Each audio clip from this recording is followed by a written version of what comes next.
Hola. Bueno, agradecer la presentación, a la organización, la participación en este congreso y a todos vosotros la asistencia. Para hablar de las estrategias de apoyo a las madres lactantes de recién nacidos prematuros, tenemos que ver un poco qué factores están viviendo y en qué momento están viviendo y en qué momento se da ese apoyo. Las madres nos cuentan en la unidad de neonatos de Santiago, como en otras unidades, las madres nos cuentan una serie de etapas por las que van viviendo y que van creando una historia única en estos neonatos, ¿no? Nos hablan del embarazo, normalmente del parto, de la hospitalización, que es el momento que solemos compartir con ellos, y lo que pasa después de la hospitalización. Bien es cierto que habría otras etapas posibles, pero sí que lo que nos encontramos frecuentemente es que cada una de estas madres nos cuenta y necesita contar estos factores que hacen de su hijo y de su historia única. ¿Qué sucede? Que normalmente son factores que generan mucho estrés. Como bien nos decía Alba, no es lo mismo una maternidad que no requiera una hospitalización, por ejemplo, que una maternidad que sí la requiera. Si en la vida normalmente vamos haciendo y generando anticipaciones de lo que vamos a hacer, el viaje que vamos a hacer, ¿no?, lo que haremos el año que viene, la formación que haremos, pensad que en la maternidad esto es a mayores, el imaginario empieza incluso antes de quedarse embarazados, ¿no? ¿Cuántos niños vamos a tener? ¿Cómo le vamos a llamar? ¿Cómo vamos a ser como padres? ¿Qué va a pasar, ¿no? Lo que comparten todos los niños prematuros es que hay una expectativa ya que no se cumple, que es el momento que esperábamos que naciera o el momento incluso deseable para nacer. Es la primera expectativa y la primera pérdida a la que se enfrentan estas mamás y sus familias. Decía una mamá que ella sentía, desde que nació, ella tuvo un parto gemelar, uno de los gemelos falleció y el otro pudo continuar, y decía que para ella era un duelo tras otro. Era una adaptación y una exigencia de adaptación constante que no conseguía asimilar, ¿no? Decía esto: ¿dónde está mi parto? ¿Dónde está mi embarazo? ¿Dónde está mi piel con piel? Pensar que hay prematuros que ni siquiera las mamás sienten una barriga o sienten el movimiento, ya no digamos la pareja de la mamá, ¿no?, que ni siquiera lo puede notar a su hijo o a su hija. Además, los manuales recogen tareas en este momento vital del recién nacido, como es la de desarrollar el vínculo. Tenemos las teorías del apego, que ya creo que todos conocemos y que tanto aportan, tanto a los profesionales como a las familias. Tenemos unos cuidados que la madre y el padre, o las madres o los padres, van a dar a esos recién nacidos, ¿no?, entre los que destacan en este momento la alimentación y la seguridad. Todo eso con una hospitalización se rompe. Se rompe, se altera o necesita mucha ayuda, ¿no?, como también nos decía Alba. Centrándonos en este momento de la hospitalización, lo primero que van a describir los padres y las madres es una dificultad con el lugar donde se desarrolla. ¿Qué sucede? Nace el prematuro, normalmente se intenta retrasar, normalmente hay un esfuerzo, días de hospitalización de la madre, madres que tienen que estar boca abajo, situaciones complejas que ya marcan una diferencia, y nace el recién nacido, que va a la unidad neonatal y la madre se queda en su habitación. Lo que nos describe la madre es mucha dureza en esa separación y a veces tienen que compartir habitación con otras madres que tienen a sus hijos ahí, lo cual es otro factor de estrés. Mientras tanto, la pareja de la madre está buscando a su hijo, buscando a su pareja. En los hospitales no son un territorio fácil.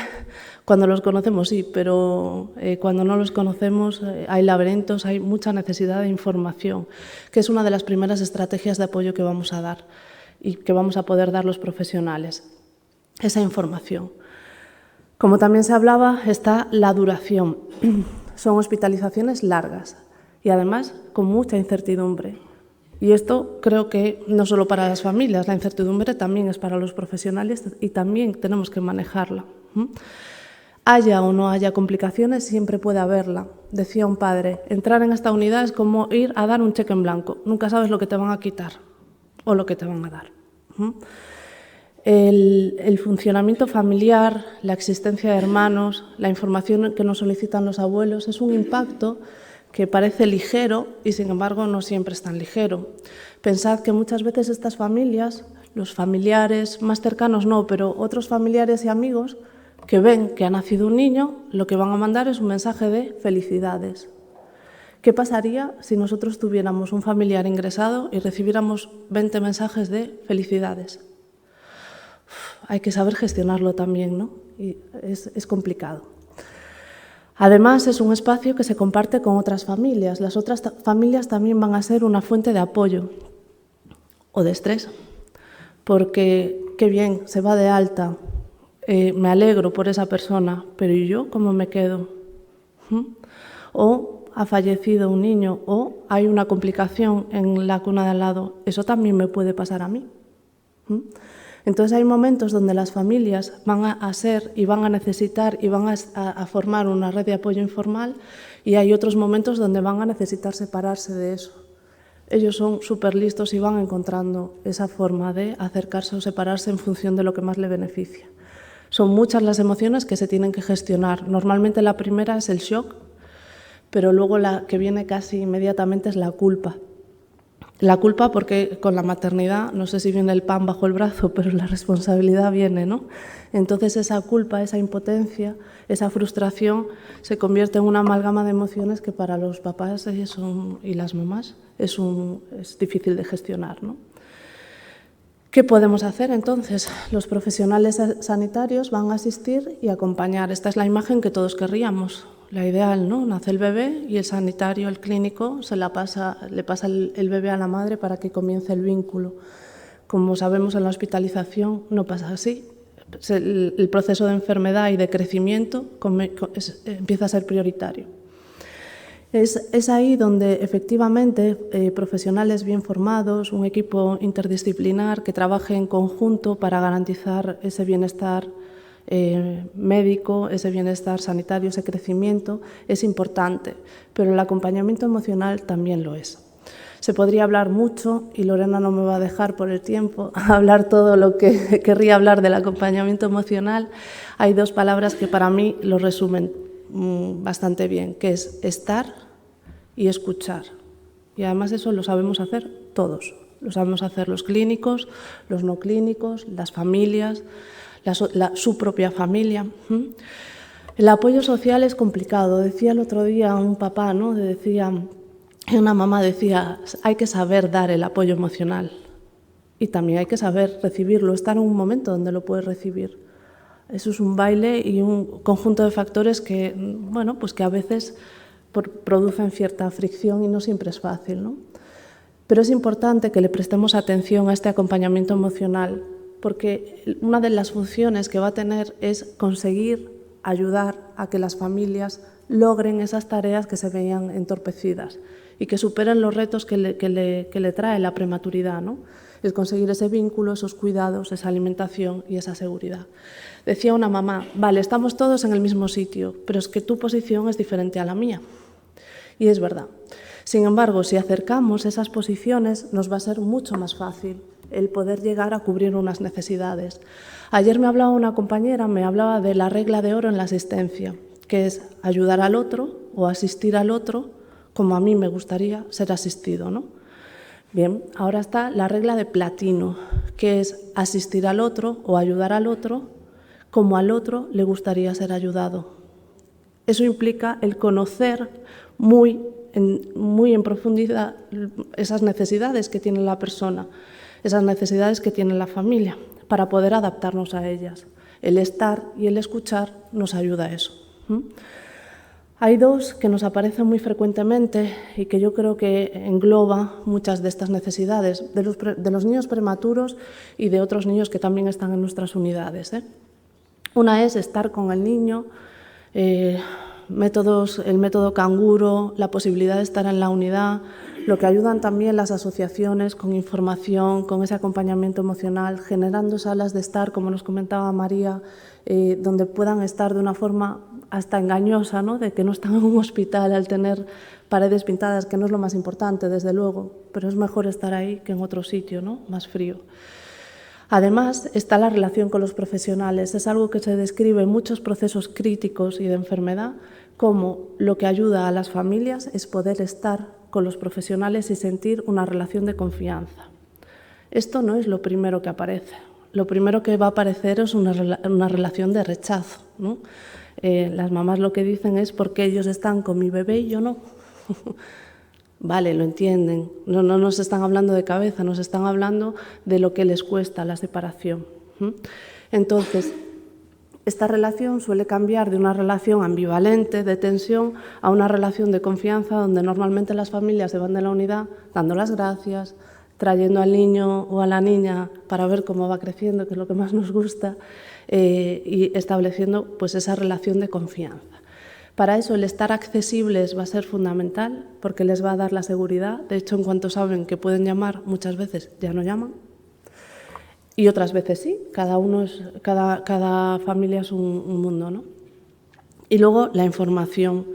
Aquí, si me permitís, os voy a leer porque la información es algo que, aparte, lo dicen todos los artículos, pero es que esto lo dicen todas las mamás también, ¿no?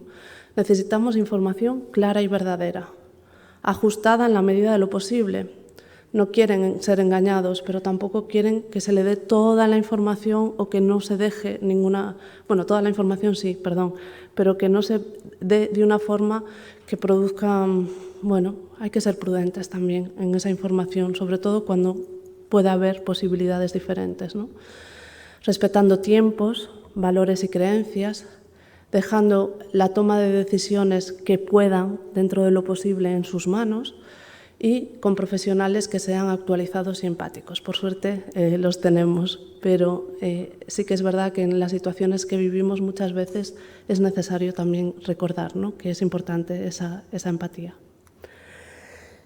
Y una de las estrategias de apoyo que también vamos a tener es el banco de leche. Podríamos hablar mucho del valor psicológico que tiene el banco de leche. Yo creo que es necesario que investiguemos mucho más y podamos aportar en la función investigadora muchísimo más de lo que quizás estamos haciendo, ¿no?, o de lo que quizás está ya descrito. Pero aparte de todo lo que comentaba también Alba, ¿no?, la ayuda en la tarea de la alimentación, el estar cerca de la unidad, como nos decía María, es fundamental para ellos. Todos le decimos a las mamás y a los papás, iros a descansar. Sin embargo, la mamá y el papá lo que nos dice es, no voy a descansar fuera de aquí, yo necesito estar con él, ¿no? Entonces, el que estas unidades estén cerca de la unidad y en la unidad genera mucha facilidad y mucha tranquilidad a las mamás, lo que va a ayudar y a hacerles más fácil, ¿no?, el vivir este momento.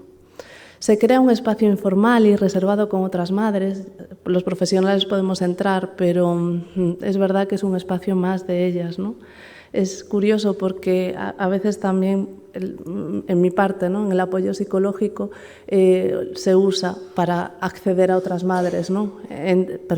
Pides permiso, obviamente, estás hablando con una mamá, entra otra y de repente ves cómo se desarrolla y se despliega todas unas estrategias de afrontamiento entre ellas que salen de forma natural y que tú dices, vale, me voy a quedar a aprender.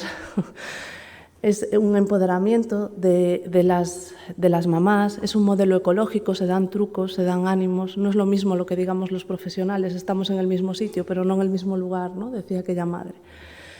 Estrategias que suponen y que están descritas en muchos factores positivos de los grupos de iguales, ¿vale?, que vamos a ver ahora. Pero para mí también es fundamental el papel que desarrolla o lo que aporta el banco de leche, tanto con el acceso a neonatólogos como a las asesoras de lactancia, ¿vale? El saber que hay un profesional que no te está juzgando, que te está acompañando y que te da información que tú necesitas para poder cumplir la parte más vital, la alimentación, ¿no?, y sentir que colaboras en ese proceso. Decía una madre, es lo único que puedo hacer, así que ha sido importante para mí poder hacerlo, ¿no? De hecho, de todas las mamás, casi todas, hay factores que lo impiden, ¿no?, y también, bueno, se comprenden, pero cuando a casi todas las mamás de prematuros les informas de todos los beneficios y bondades que tiene la lactancia materna, si no hay ningún impedimento, casi todas, incluso aquellas que no han pensado en en la lactancia materna, se ponen a ello, ¿no? Es lo único que puedo hacer. pese a todo el sacrificio que le supone. Hablamos de las mamás, veremos después que los papás también pueden aportar, ¿no? El otro día también nos decía el papá, yo me siento muy inútil en este momento, y sin embargo no es inútil, puede aportar mucho la pareja de la madre. Estos son los factores comunes que vamos a ver en los grupos de iguales, ¿no? El ver que otro vive y que está pudiendo vivir me hace sentir a mí que yo también soy capaz, se infunde esa esperanza. Además me doy cuenta de que no estoy sola en el mundo. Transmites información que es útil, se genera altruismo. El altruismo es de por sí una estrategia de afrontamiento. Si yo y mi dolor sirven para mí y para el otro, eso le da un sentido y una narrativa que permite sentirme yo también mejor. Un comportamiento imitativo. Pensad que estas familias son familias que están aisladas habitualmente o que tienden al aislamiento por todo lo que tienen que gestionar. Entonces, el poder estar en el banco de leche con otras mamás hablando del tiempo permite cubrir una función que tenemos todos los seres humanos, que es la de socialización, aunque no tengamos que hacer amigos. Sí que es verdad que se generan relaciones informales, pero incluso también con los profesionales, pero no es necesario ser amigos, simplemente es necesario estar con otro. Factores existenciales, las situaciones de crisis a los humanos siempre nos hacen que nos pensemos, ¿no? Y que reevaluemos valores, y una sensación de pertenencia y comunidad, que también es muy importante para poder sobrevivir a momentos de crisis, ¿no? También el momento del alta es un momento de mucha incertidumbre. ¿Qué va a pasar? Yo aquí estaba acompañada, ellos lo hacían todo. No es lo mismo un bebé que se va también pues más o menos ya en unas buenas condiciones, que cuando hay un bebé con tráqueo, según qué situaciones va a cambiar mucho ese proceso al alta, ¿no? En general son situaciones de mucha incertidumbre que requieren mucho esfuerzo de adaptación fuera del hospital. Creo que aquí el banco de leche también aporta. Sobre todo en las mujeres donantes, el ir a llevar la leche es una excusa perfecta para ir a preguntar según qué cosas. Está el Conecta 72, están las llamadas, tenemos a matronas y enfermeras siempre súper disponibles, al equipo médico, pero el tener una excusa legítima por la que ir a la unidad sin ir en momento de alarma siempre les ayuda. Creemos que eso puede ayudar en la transición que viven estas familias al alta. Y como os decía, la donación y el altruismo genera una estrategia resiliente.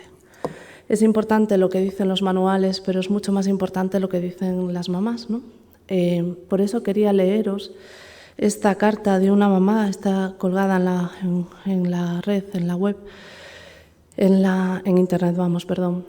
Tengo que coger aire porque cuesta leer este tipo de cartas, pero creo que es importante que escuchemos lo que ella nos tiene que decir. Su niño falleció y ella le escribió, ¿no? Vives en cada uno de mis latidos. Dice que tenía dos opciones: alimentar a mi hijo con leche de una mamá donante o alimentarlo con la mía, si es que me subía. Mi idea principal era darle biberón, pues nunca imaginé que nos pasaría algo así. Pero cuando me encontré ante esta situación, no dudé ni un segundo. Iba a ayudar a mi pequeño como fuera. Haría todo lo que estuviera en mi mano, sí o sí. Todo era muy difícil. Mi hijo estaba luchando por su vida en una incubadora y yo iba a agotar todas las opciones y hacer hasta lo imposible para darle una oportunidad, por mínima que fuera. Vino una matrona maravillosa a enseñarme a utilizar el sacaleches. Recuerdo que estaba muy nerviosa. No sabía si tenía ese oro líquido, ¿no? Es así, tal cual, ¿no? Si mi cuerpo estaría preparado. Recuerdo la primera extracción. Eché media hora para sacar 1,5 centímetros. Lloré de emoción. Tenía leche. Ahora tocaba estimular. Se me llenan los ojos de lágrimas solo de revivir este momento. Las primeras veces con el sacaleches fueron un horror. Era una sensación extraña, diferente y desconocida para mí. Ella había tenido una hija previamente y había hecho la lactancia materna sin problema, pero es que esto era distinto, ¿no? Me daban ganas de sacarlo por impulso, por inercia, así que para distraerme hacía dos cosas: o miraba la foto de mi bebé, que no se veía la carita con tantos cables, pero ahí estaba mi pequeño valiente luchando y agarrándose a la vida, y la otra era ponerme música para quitar la atención de lo que tenía puesto en mis pechos. Mi marido me apoyó y cuidó en todo momento. Es también gracias a él que conseguimos todo esto. Recuerdo que buscaba información constantemente sobre lactancia. Todos los folletos que había en el hospital los leía y me los llevaba para la habitación. Además, me animaba diciéndome que lo estaba haciendo genial, hacía bromas para distraerme y hacerme sonreír. Hablando de su bebé, dice, me regaló tiempo, me regaló toda su vida y me llenó de un amor eterno e infinito. Murió en marzo del 2021 y fue ahí cuando mi corazón se rompió, cuando todo mi ser se consumió de dolor. Un dolor que aprieta, que ahoga, que mata, aún a día de hoy. Una vez en mi casa decidí seguir donando en honor a él. Seguir haciéndolo fue muy duro, pero no podía tirar esa leche. Solo de pensarlo se me rompía el corazón. Cogía el sacaleches y lloraba. No podía evitarlo, no podía parar, pero era el mayor gesto de amor. Me sentía mal porque esa leche tenía que ser para mi bebé y a la vez donarla aliviaba un poco mi dolor. Me sentía bien porque el gran amor de Aiden hizo que todo esto fuera posible. Ser donante me dio momentos de paz en medio del huracán. Pues gracias a estas mamás y a estos niños y a vosotros por la atención.